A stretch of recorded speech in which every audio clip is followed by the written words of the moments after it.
Grace to you. Contained within two brackets, the last verse in chapter 19 and verse 16 in chapter 20 of the Gospel of Matthew, are two statements. Many who are first will be last, and the last first. Within these two brackets, there's a beautiful description of what grace is all about. I'm going to read it for you. For the kingdom of heaven is like a landowner who went out early in the morning to hire laborers for his vineyard. Now when he had agreed, underline and notice, when he had agreed with the laborers for a denarius a day, he sent them into his vineyard. And he went out about the third hour, that would be about 9 a.m., and saw others standing idle in the marketplace, and said to them, "You also go into the vineyard, and whatever is right, underline and make a note of whatever is right, I will give you." So they went. Again, he went out about the 6th hour, that will be noon. He went about the 6th hour, and the 9th hour, that will be 3 p.m., and did likewise with another two groups of people. And about the 11th hour, that will be about 5 p.m., he went out and found others standing idle, and said to them, "Why have you been standing here idle all day?" They said to him, "Because no one hired us." He said to them, "You also go into the vineyard, and whatever is right, you will receive." Okay, now, notice, before we carry on, notice a couple of things here. This is early morning. The Jewish day starts at 6 o'clock. It goes from 6 o'clock in the morning to 6 o'clock at night, and the night is from 6 o'clock in the evening to 6 o'clock the next morning. So early in the morning, that would be just after 6 in the morning, he goes out and he finds some laborers to work in his vineyard. So they're there, and he tells them to come and work in his vineyard, and he agrees for a denarius a day. Now, what would that be? That would be a contract, right? You come and work for me for a whole day, and I pay you 1 denarius a day, 1 denarius for the day, for the work. So that's a contract. It's a bilateral agreement whereby you give me something, I give you something. Okay.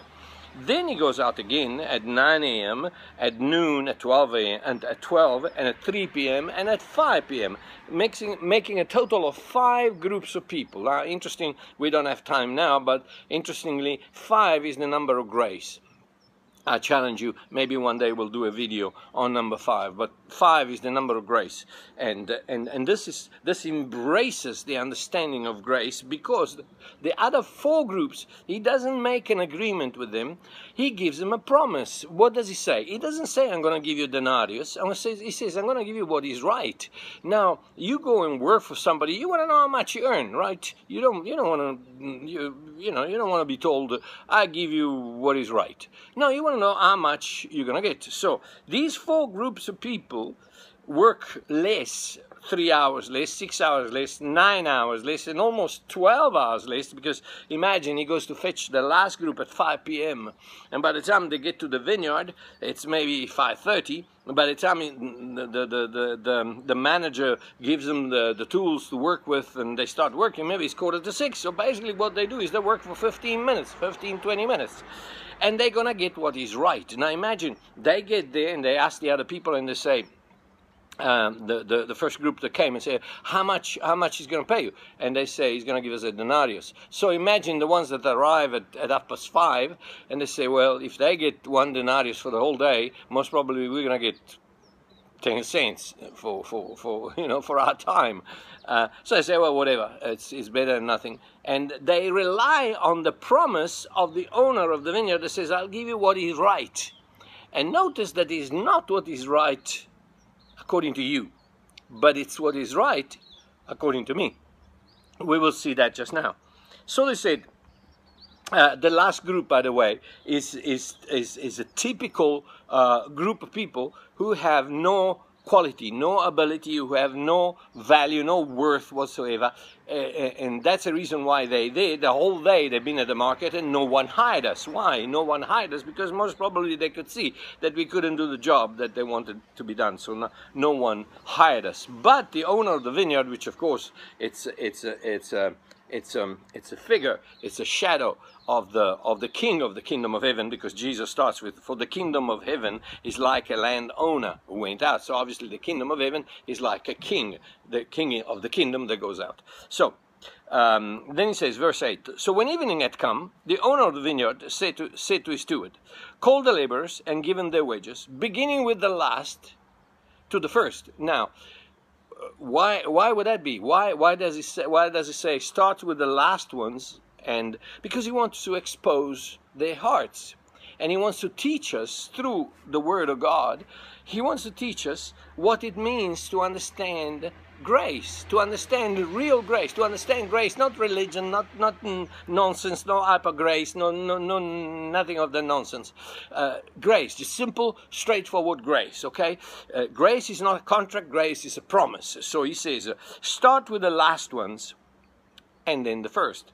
So when those came who were hired about the 11th hour, they each received the denarius. You can imagine, yabba-dabba-doo, you know, they were jumping up and down because they received the denarius. But when the first came, they supposed that they would receive more.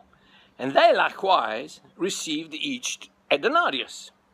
And when they received it, they complained against the landowner. I mean, we never committed adultery. We've never lied. We never cheated. We've always been good. And we've always gone to church. We've always paid our tithes. We've always done everything. And you give us the same as you give to this bunch of sinners, to this bunch of adulterers, to this bunch that they only got saved like 5 minutes ago. But the whole life they were a mess. And even in the 5 minutes, they already messed up some things anyway. And when they received it, they complained against the landowner, saying, "These last men have worked only 1 hour. And you made him equal to us, who have borne the burden of the heat and the heat of the day." See, that's what grace does. Grace levels the field. There is no higher and lower. It's 12 hours, 1 hour, 3 hours, 5. No. Grace is the same for everybody. But he answered one of them. This is the landowner answering one of them and said, "Friend," which is a beautiful word, but we haven't got time for that, "I'm doing you no wrong. Did we not make an agreement? Did we not sign a contract whereby you would work and I would give you a denarius?" This is what the religion is all about. You behave, you get saved. You don't sin, God is happy. It's a contract. This and the, but watch what he says. Did you not agree with me for a denarius? In other words, did I do something wrong to you? I told you that you had to do that so that I could do this. Now, he says, take what is yours and go your way. These are the saddest, possibly the saddest words in the Bible. Take what is yours. You don't want to hear God say that. I don't want to hear God say that. I don't want to hear him say, take what is yours and go your way. I want him to hear, take what is Christ's and come my way. I don't want to hear, take what is yours and go your way. I got nothing to give. I got nothing to claim. I've got nothing. And each and every one of you who claim, who complain about against grace and against the message of grace, understand we got nothing to give, nothing to offer. The holiest man on this earth is a sinner like you and me. So he says, take what is yours and go your way. I wish to give to his last man the same as to you. I wish. That's God. He says, it's my kingdom, is my king. Is it not lawful for me to do what I wish with my own things? After all, salvation belongs to me. Or is your eye evil because I'm good? In other words, do you brand me as wrong because I extend grace to the sinner? No, but not, understand, not the sinner before salvation, but then you better behave, otherwise. No. Sin is universal. It's from the moment you were born to the moment you die, you're gonna sin. So don't think that there's a line, there's a subliminal line that cuts between what you sinned before and what you sin after. Sin is sin. You need your nature changed by the righteousness of Christ. So he says, or is your eye evil because I'm good? So the last will be first and the first last. And then he concludes with, for many are called, but few chosen, verse that doesn't appear in many manuscripts. But anyway, so he says, the bracket closes, the last will be first and the first will be last. What is he trying to say? He's trying to say, don't order this thing in your mind according to the way you think. This is not the way you think, this is the way I think. And if I want to give grace and life to a son of mine who has accepted me, who has messed up his life right until the end. It's my business. It's my business, not yours. So let me be good. Don't get upset because someone is apparently, in your own eyes, apparently is doing wrong, is sinning, or is doing whatever. He'll pay the consequences of his sin. Sin has got consequences on this earth. But if God wants to give him salvation because he accepted his offer of salvation, he accepted his offer of adoption 40 years ago, and then he's messed up his life, something untold. He's even gone as far as denying Christ. Oh, sorry, didn't Simon Peter do that? And yet, I believe, most probably Simon Peter is in heaven.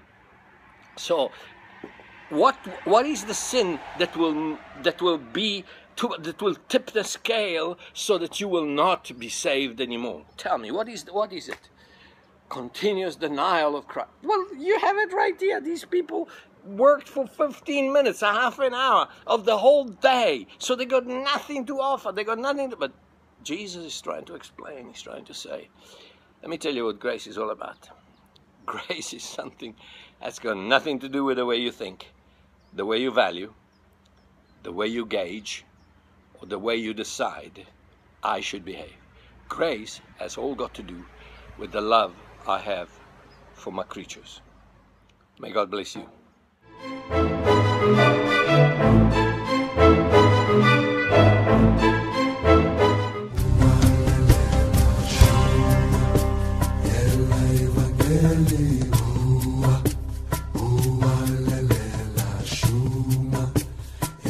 Evangeli